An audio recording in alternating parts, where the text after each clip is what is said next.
আসসালামু আলাইকুম। শুভ সকাল। সকাল বা বিকালে, সন্ধ্যা বা সকালের নাস্তায় কিন্তু এই চিতই পিঠাটা বেশ মজার। খোলা পিঠা খুবই মজার।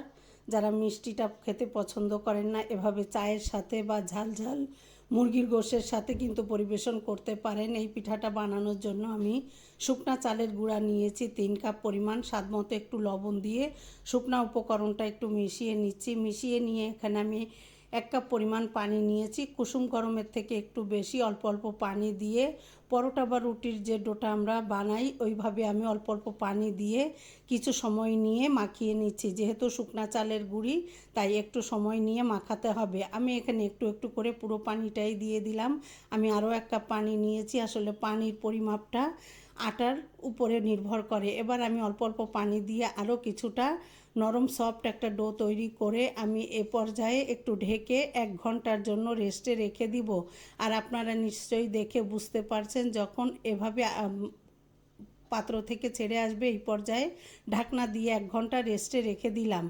এবার আমি অন্য একটা পাত্রে নিয়ে আমি আমার পছন্দ বা চিতই পিঠা বানানোর ঘনত্ব অনুযায়ী আর একটু পানি দিয়ে, এখানে সামান্য একটু লবণ কম মনে হয়েছে তাই আমি আর একটু লবণ দিলাম। দিয়ে আমি একটা এখানে লোহার খোলা নিয়েছি। আপনারা আপনাদের কাছে হাতের কাছে যেটা থাকবে সেটাটাই বানাতে পারবেন। আমি চুলায় গরমে দিয়ে একটু লবণ ছিটিয়ে দিয়ে একটু তেল ব্রাশ করে নিয়ে আমি এখানে দিয়ে দিচ্ছি। মাঝখানের পিঠাটা খুব দ্রুত হয়ে যায়, তাই এই পিঠাটা আমি সবার লাস্টে দিব।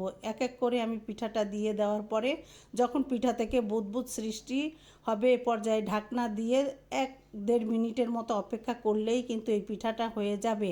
আর এই পিঠাটা একটু আমি কড়া লাল করে ভেজেছি। যেহেতু আমি দুধ চায়ের সাথে সন্ধ্যায় পরিবেশন করব, তাই আমি একটু লাল করে ভেজে নিলাম। মাশাআল্লাহ, আমার পিঠাটা কতটা ফুলকো হয়েছে দেখে নিশ্চয়ই বুঝতে পারছেন। এই পিঠাটা চায়ের সাথে কিন্তু দারুণ লাগে। আর একটা আমি লোহার কড়াইয়ে কিছুটা বানিয়ে নিয়েছি। এটা আমি ঝালঝাল মুরগির গোশত আলু দিয়ে রান্না করেছিলাম, তার সাথে পরিবেশন করেছি। ঝটপট প্রিয়জনের জন্য এভাবে রান্না করে কিন্তু পরিবেশন করতে পারবেন। বাইরের অস্বাস্থ্যকর খাবার যারা পছন্দ করেন না, তাদের জন্য আজকে মজার একটা পিঠার রেসিপি। এর আগে দুধ চিতই আমার পেজে আছে, চাইলে দেখে আসতে পারেন। এটা আমি মুরগির গোশের সাথে পরিবেশন করেছিলাম। এতটাই মজার, পুরো পেট ভরে খেয়েছি। আর একটা আমি সন্ধ্যায় চায়ের সাথে, দুধ চায়ের সাথে পরিবেশন করেছিলাম। অসম্ভব মজার আর আমার খুব পছন্দের একটি রেসিপি আপনাদের মাঝে শেয়ার করলাম। আর এই পিঠাটা একটু ভেঙে দেখিয়ে দিচ্ছি পিঠাটা ভিতর থেকে কতটা জালিদার হয়েছে। ভালো লাগলে সাথে থাকবেন আর এভাবে গরম গরম দুধ চায়ের সাথে পরিবেশন করতে পারেন। সবাই অনেক ভালো থাকবেন, সবাই অনেক বেশি দোয়া করবেন। আসসালামু আলাইকুম।